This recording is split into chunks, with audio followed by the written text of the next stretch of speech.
시청자 여러분 안녕하십니까? 서울시의회 플러스입니다. 첫 소식입니다. 스마트폰을 보며 길을 걷는 사람들을 일컬어 스마트폰과 좀비를 합친 스몬비족이라고 부르기도 하는데요. 이른바 스몬비족으로 인한 교통사고는 매년 증가하고 있습니다. 이에 서울시의회는 지난 3월 관련 조례를 제정했는데요. 하지만 좀처럼 줄어들지 않는 안전사고 때문에 강력한 법적 규제가 필요하다는 목소리가 나오고 있습니다. 스마트폰을 보며 걷다 교통사고가 난 경우는 지난 5년 사이 1.5배 늘었습니다. 보행 중 스마트폰을 사용하면 외부 환경에 둔감해져 갑자기 차량이 진입하거나 장애물이 있는 경우 제때 피하기 어려워 사고 위험도가 높을 수밖에 없는 상황. 스마트폰으로 인한 안전사고의 심각성이 높아지자 서울시의회는 지난 3월 아예 주의를 당부하는 조례까지 마련했습니다. 횡단보도 보행 중 안전사고 예방을 위해 스마트폰 등의 전자기기 사용에 주의해야 한다는 내용을 담아 김창원 의원이 대표 발의한 겁니다. 어떤 경각심을 마련하는 취지여서 그 조례를 처음 만들었는데 지금의 요즘의 상황으로 봐서는 좀 더 강력하게 법률적으로 규제를 통해서 과태료 부과라든지 이런 것들을 통해서 경각심을 좀 일으킬 필요가 있지 않을까. 요즘은 그런 생각까지 하고 있습니다. 서울시에서는 보행자들의 안전을 위해 경고판을 설치했습니다. 2016년 도심 일부 보도블럭에 스티커 형식으로 붙였는데 이를 떼어내고 내구성이 강화된 플라스틱 안내물로 최근 교체했습니다. 스몬비족을 보호하기 위한 조치와는 달리 이들을 규제해야 한다는 목소리도 커지고 있습니다. 해외 사례처럼 과태료를 부과해야 한다는 법안이 발의됐지만 여전히 계류 중이고 그에 앞서 전문가들은 스마트폰 사용자의 인식 개선이 필요하다고 조언합니다. 제3자에게도 위험성을 제공할 수 있는 그런 단초가 될 수 있다는 생각을 좀 하셨으면 좋겠어요. 그래서 보행 중에 스마트폰을 보실 일이 있다면 보행 중에 보는 것이 아니라 안전 곳에 멈춰서서. TBS 류밀희입니다.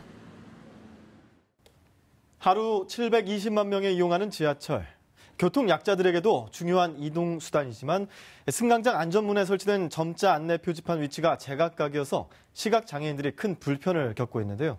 이에 송아량 서울시의원은 지하철 전수조사를 통해 점자 안내 표지판 표준화를 추진하겠다고 밝혔습니다. 서울 여의도역. 지하철 5호선과 9호선 이용이 가능합니다. 먼저 9호선 승강장을 가봤습니다. 승강장 안전문 양쪽에 점자 안내 표지판이 명확히 보입니다. 반면 5호선 승강장은 승강장 안전문 한쪽에만 점자 안내 표지판이 설치되어 있습니다. 점자 안내 표지판에는 지하철 승하차 번호와 열차 방면 정보가 담겨 있어 시각장애인들에게는 없어서는 안 될 주요 표지판입니다. 문제는 그나마 한쪽에만 부착된 점자 안내 표지판의 위치조차 정해져 있지 않다는 겁니다. 1호선에서 8호선 구간은 그 승하차 문을 기준으로 했을 때 한쪽에만, 또 일괄적으로 다 왼쪽에만 돼 있는 것도 아니고 오른쪽에만 돼 있는 것도 아니고 그냥 뭐 번갈아 가면서 이렇게 돼 있어서 사실 그게 이제 제 지금 현재 문제인 거죠. 시각장애인들은 특히 출퇴근 시간에 점자 안내 표지판을 찾기 위해 대기 중인 고객과 부딪히는 등 불편을 겪는 것으로 나타났습니다. 서울교통공사 관계자는 점자 안내 표지판이 한쪽에만 설치되어 있는 주요 이유는 광고 때문이라며 광고 계약이 종료되면 승강장 안전문에 점자 안내 표지판 설치를 추진하겠다고 밝혔습니다. 해당 관계자는 그러나 지하철 1호선에서부터 8호선에 설치된 광고의 종료 시점이 모두 달라 현재로서는 점자 안내 표지판 설치 시기를 알 수 없다고 덧붙였습니다. 이에 대해 송아량 서울시 의원은 조만간 지하철 승강장 전수조사를 통해 점자 안내 표지판 표준화를 추진하겠다고 밝혔습니다. 이 점자 표기판이 위아래로 또 이렇게 바뀌어서 잘못 부착돼 있는 데도 있고요. 높이도 딱 이게 정해져 있지가 않아요. 전수조사를 시각장애인 협회랑 같이 한번 해보기로 했습니다. 제가 조례나 이렇게 해가지고 모두 다 공통되게. 지하철 1호선에서부터 8호선까지 승강장 안전문에 점자 안내 표지판이 관리되고 있는 역사는 모두 277곳.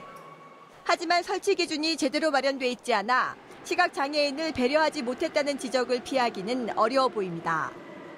TBS 이혜진입니다.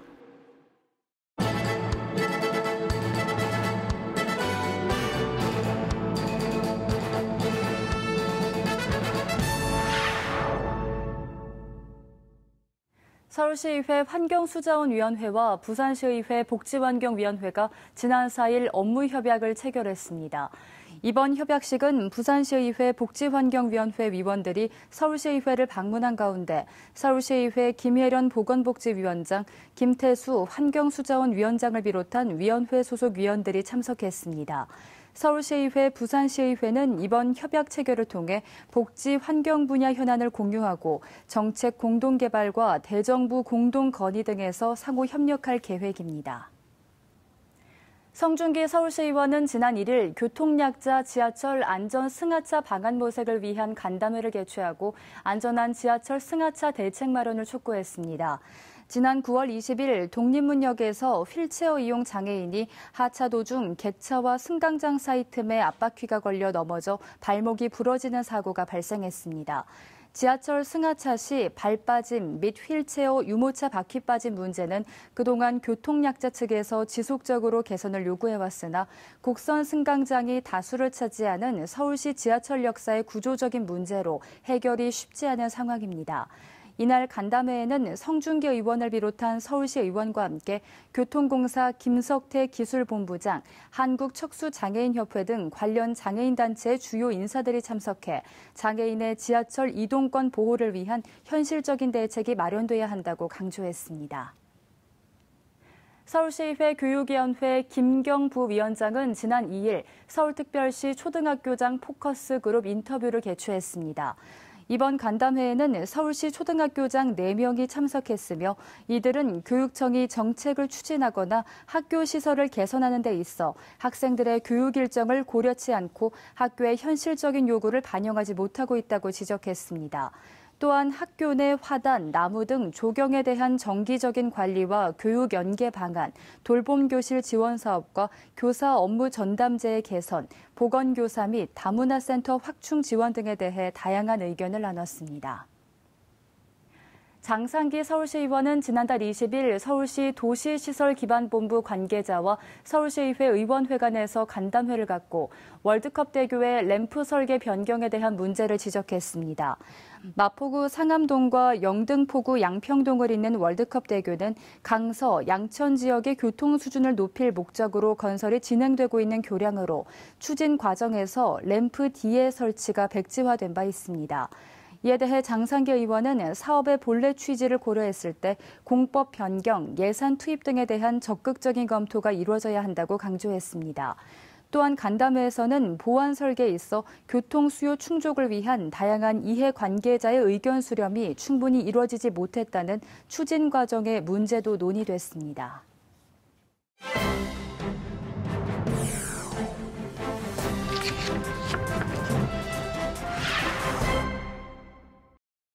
지난 여름의 무더위가 아쉬워질 정도로 갑자기 쌀쌀한 가을이 찾아왔습니다. 기상청에 따르면 올해는 예년보다 추위가 빨리 찾아올 것으로 예상된다는데요. 가을, 겨울 날씨와 함께 찾아오는 무서운 것이 바로 불입니다.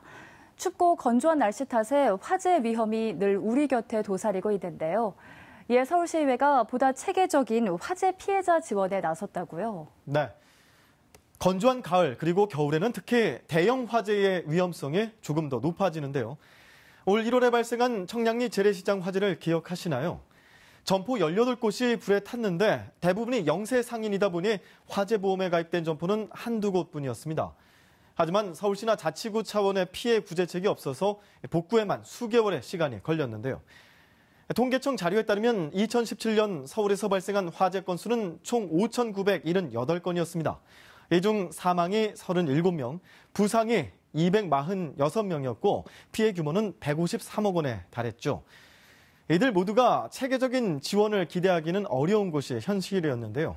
예, 서울시의회가 화재 피해자들을 돕기 위해 서울특별시 화재 피해자 지원에 관한 조례안을 전국 최초로 발의한 겁니다. 차량, 에어컨 등 제조물로 인한 화재의 경우 원인 규명이 매우 어려워 분쟁이 잦고요. 화재 피해를 입은 사람들의 자활이 어렵기 때문에 이에 대한 법적 지원 근거가 필요하다고 판단한 거죠. 네, 6천여 건에 달하는 화재 발생 통계만 봐도 언론을 통해 접할 수 있는 대형 화재뿐 아니라 크고 작은 화재들이 얼마나 많이 발생하고 있는지 알 수 있는데요. 그렇다면 화재 피해자들을 지원하기 위한 구체적인 방안에는 어떤 것들이 있을까요? 네. 지금까지는 각 소방관서에서 화재 피해자를 대상으로 전화나 직접 대면을 통해 심리 상담 치료를 진행했고요. 민간단체나 기업, 그리고 이런 곳들과 협력해서 저소득층 피해자를 도와주는 사업을 펼쳐왔습니다. 이번 조례의 시행으로 화재 피해 지원에 법적 근거가 마련됐다는 점에서 그 의미가 상당히 크다고 할 수 있죠. 그럼 자세한 조례안의 내용을 살펴보겠습니다. 조례안에는 화재 피해자의 자활정책 시행을 위한 소요 인력과 예산 확보 책무를 부여하고요. 화재 피해자를 대상으로 한 심리상담 치료, 민간 협력 체계를 통한 저소득층 화재 피해자의 재산적 피해 복구에 관한 규정도 있습니다. 대부분의 화재 사고에는 피해자가 생기기 마련인데 이 피해자들 사이에는 배상 문제에 관한 다툼도 발생합니다. 이럴 경우 피해 당사자 간 분쟁을 조정하고 이 화재 발생의 원인을 제공한 제조물 결함 등에 따른 화재 원인 조사를 하도록 규정하고 있습니다. 네, 특히 화재 사고의 경우에는 원인 조사나 피해 조사 못지않게 피해 배상 문제가 중요한데요. 조례안에 화재 피해로 인한 분쟁에 관한 내용으로는 어떤 것들이 있을까요? 네, 그렇습니다. 말씀하셨다시피 화재 사고 뒤에 수반되는 배상 문제로 속 썩는 경우가 말 그대로 비일비재한데요. 그럴 때 쌍방 사이에서 분쟁을 조정해주는 역할이 무엇보다 중요합니다. 이 중에서 화재 피해 당사자 간 분쟁 조정의 경우 심의조정기구인 화재피해 분쟁조정위원회가 설치되면 처리 가능할 텐데요. 법정 소송까지 가기 전에 쌍방 간 원만한 합의를 유도하기 위한 것으로 위원장 1명을 포함해 서울소방재난본부 소속 공무원과 법조계 인사, 학자, 화재조사 전문가 등 5명의 위원으로 구성될 예정입니다. 혹시라도 화재 피해와 관련한 분쟁에 대해 조정이 필요할 시 정해진 서식에 따라 조정 신청서를 작성해 서울시 소방재난본부나 관할 소방서장에게 제출하면 특별한 사유가 없는 한 서울시 당국은 40일 이내 분쟁조정위원회를 열어 분쟁 조정에 나서게 됩니다. 네, 이번 조례안의 시행으로 화재 피해를 입은 시민들의 마음을 조금이나마 달래고 어루만져 줄 수 있을 것 같은데요. 하지만 이에 앞서 화재의 위험에 경각심을 높이는 것이 더욱 중요합니다. 꺼진 불도 다시 보자를 늘 듣던 구호라고 가볍게 여겨서는 절대 안 되겠습니다. 한순간도 방심하지 않고 난방기구나 콘센트 사용, 그리고 산행이나 캠핑 시 안전수칙을 다시 한번 꼼꼼히 확인해 보시는 생활 습관을 몸에 배게 하는 것이 무엇보다 중요합니다.